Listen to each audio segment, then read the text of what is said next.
That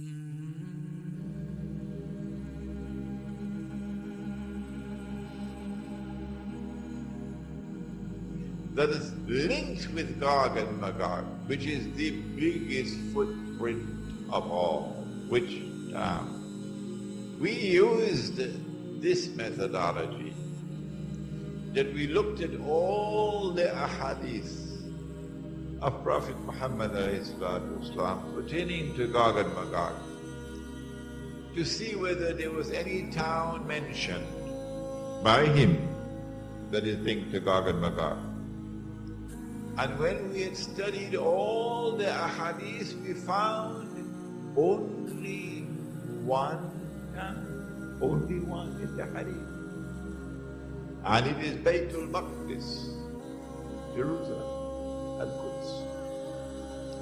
And so we said, well, here is a hypothesis which is already resting on fairly firm foundations, since this is the town mentioned in the hadith that is connected with Gog and Magog. So let's look and try on the shoe and see whether it fits. Why can't we do that? So then we looked at Jerusalem, and we found that this is a town which was destroyed by Allah. And Banu Israel were expelled from the town, even though Allah had given the land to them. The first time that they violated the covenant with fasad, وَقَضَيْنَا إِلَى بَنِي إِسْرَائِيلَ فِي الْكِتَابِ لَتُفْسِدُنَّ فِي الْأَرْضِ مَرَّتَيْنِ وَتَعْلُنَّ عُلُوًّا كَبِيرًا. The first time they committed fasad, He expelled them and then banned them from returning. For 100 years they were in Babylon. And then He allowed them to return. And then the second period of fasad. And then He punished them again and He expelled them. And having expelled them this time, He left the door open for them. Despite all your wickedness, it is still possible. Asa Rabbukum ayyarhamakum. It is still possible for you to be forgiven and have mercy. There's only one door. This is the door, a man named Muhammad sallallahu alaihi wasallam. If you shut that door, then tilka ummatun qad khalat. You finish. Divine punishment will now begin. And if you are taken for a ride and brought back to the Holy Land by Gog and Magog, and you return with your fasad, then guess what I'll do with you? وَإِنْ عُدْتُمْ عُدْنَا. If you return with your fasad, your wickedness, your oppression, I will return with my punishment. The first time was an army that punished them. The second time was an army that punished them. The third time it will be an army that will punish them. I don't need the hadith from Khorasan. Quran is enough for me. Yes, I said it to you before. A Muslim army will now attack and destroy the state of Israel. And so, we recognize the town to be Jerusalem. And we ask the question, who are those who liberated Jerusalem and brought Banu Israel back to Jerusalem? If you can recognize who they are, you have recognized Gog and Magog. There are other footprints by which you can recognize that they commit fasad, perpetrate fasad. Fasad in the political system, fasad in the economy, fasad in the money that you use, fasad in the food that you eat, Fasad in the male-female relationship, ending with a man marrying a man. Huh? Anyhow you turn, it's fasad. There are other footprints by which we can recognize Gog and Magog. They're very thirsty, said the Prophet ﷺ. They'll drink up all the water of the world. They'll pass by a river and drink it dry. Well, isn't it time for us to do a little bit of homework and check out what's happening in the freshwater part of the world? Are our rivers drying up? Are our lakes drying up? Is there a decrease in the amount of fresh water available in the world? When last have you checked out the subject? Huh? The evidence is overwhelming that tomorrow people are not going to be fighting wars over oil. No, it's going to be over water. Yeah. But there is one body of water which supersedes all others in importance. And now we come to the one hadith that has created a problem for the world of Islamic scholarship. The hadith is in Sahih Muslim. It speaks of the return of Nabi Isa alayhi salam. And then he kills Dajjal. And then after he has killed Dajjal, فَبَعَثَ اللَّهُ. Ba'atha does not mean release. Ba'atha means to send. But somehow or the other, everybody have come to the conclusion that after Nabi Isa alayhi salam kills Dajjal, that Allah will now release Ba'atha, Gog and Magog. And when He releases them, the first will pass by the Sea of Galilee. If you are in the area of the Caucasus Mountains and you're moving towards the Sea of Galilee, you're going south. Okay? So Gog and Magog, so Zulkarnain in his third journey had to have gone north. The first of them will pass by the Sea of Galilee, but in Arabic it's not the Sea of Galilee. That's an English word used by the Christians. The Jews don't use Sea of Galilee. The Jews call it Lake Kinneret.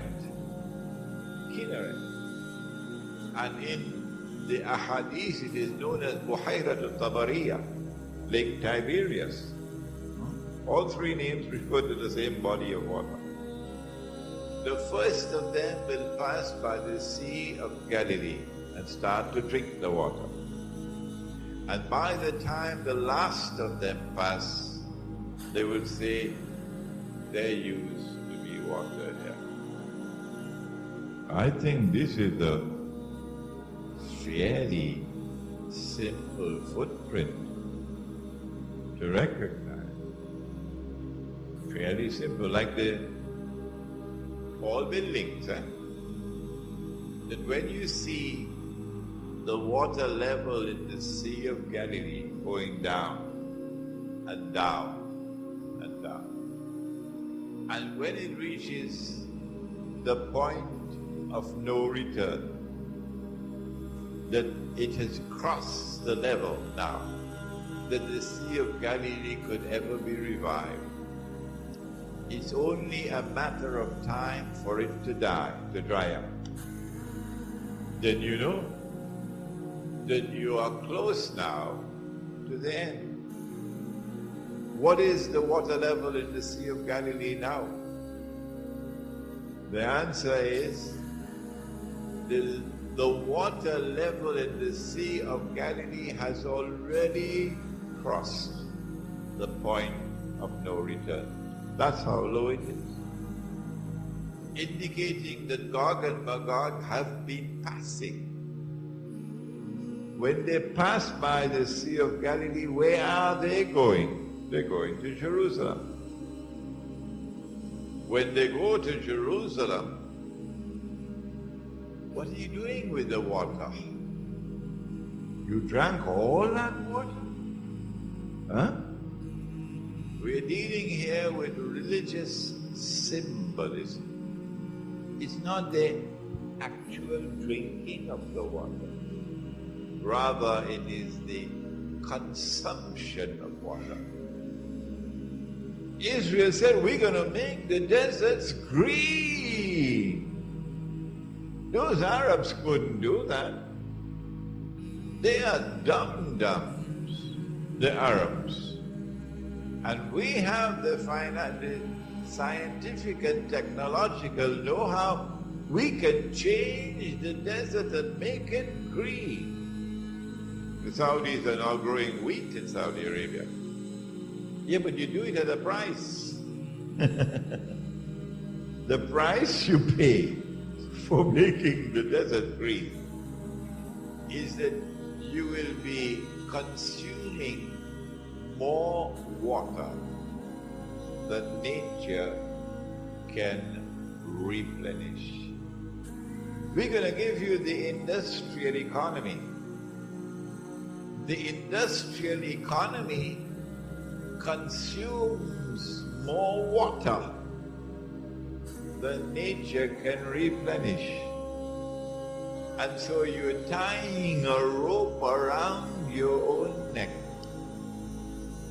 Around the world today, that excessive consumption of water through the industrial economy and the mismanagement of water to turn the deserts into greenery is reducing the water supply of fresh water. But in the case of the Sea of Galilee, we have evidence as dazzling as the sunshine that Gog and Magog have not only been released, but that Gog and Magog have been heading for Jerusalem for a long time now. That Gog and Magog now control Jerusalem. We have been engaged so far in what can only be described as a fascinating journey. A journey which could not have been undertaken for all these 1400 years. A journey which can only be undertaken now, after the town, after the return of the people to the town, only now. So if you do not find this information in the books of Tafsir, do not be surprised.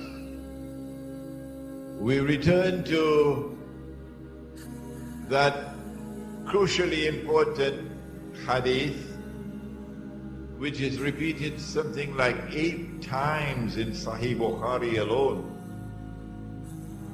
in which the Prophet ﷺ was asleep at the home of his wife Zainab radiallahu ta'ala anha, and he saw something terrible in his sleep. And he woke up from his sleep with his face flushed red. And he uttered these words, these ominous words, that every Palestinian is quite familiar with.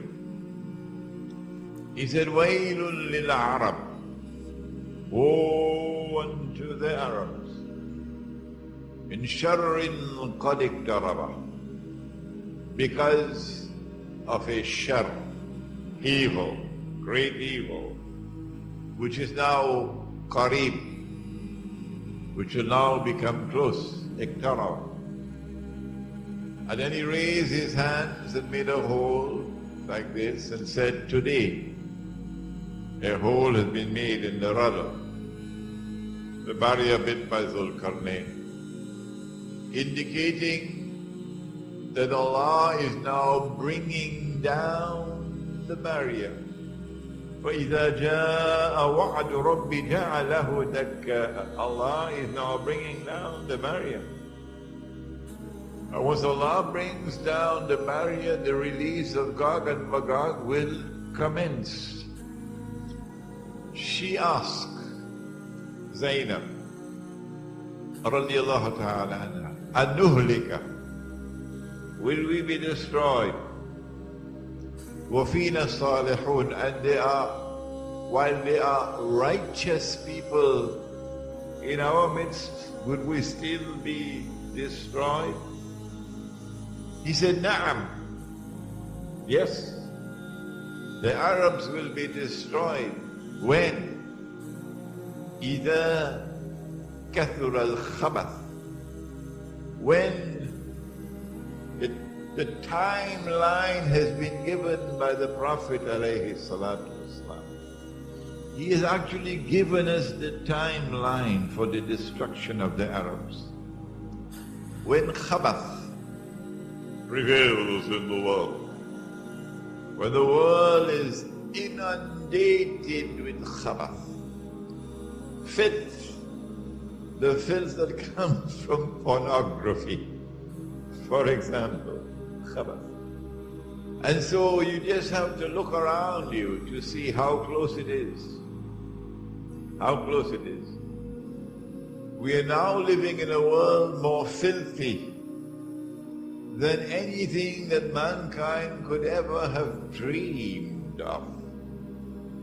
And the filth is coming from one direction. It's coming from that direction. From the direction of those who now today control power in the world. The head of the filth is of course pornography. It is also homosexuality and lesbianism. It is also feminine nudity, women are dressed and yet naked. It is also a preference, a strange and mysterious preference for sexual relations in public rather than private. That people would have sexual intercourse in public like donkeys, he said. That's coming. A strange and mysterious fascination with having sexual relations in a motor car parked in a park. So people passing by can take a look. It's happening already. And it's coming from one direction. It's coming from those who liberated Jerusalem and then brought Banu Israel back to Jerusalem, to the Holy Land, who presided over the creation of the State of Israel and who have protected Israel until Israel could grow to become superpower and be poised to take over the rule over the world. Those who today rule the world are a mysterious dual alliance. Dual. It is a mysterious Jewish-Christian alliance which has emerged in Europe and which has spread its tentacles around the world. They are the ones who are bringing the khabath to such an extent that it is now almost prevailing in the world. And so as we see the filth spreading, we know that the moment is at hand for the destruction of the Arabs.